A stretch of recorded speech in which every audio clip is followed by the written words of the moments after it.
Let's introduce the installation of the ATE400 sensor on the moving contact of circuit breaker. For installation, check that whether the group number of the sensor on label is same as the group number of receiver. Take two ROA pieces. Fold the ROA pieces in half through the center of the lock key.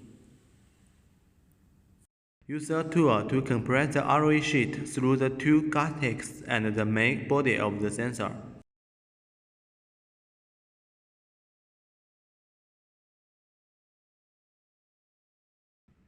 Place the sensor on the contact. The ROA sheet passes through the locking piece.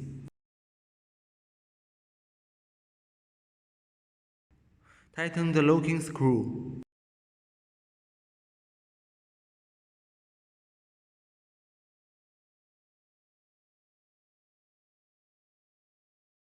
Use a tool to handle the excess ROA sheet.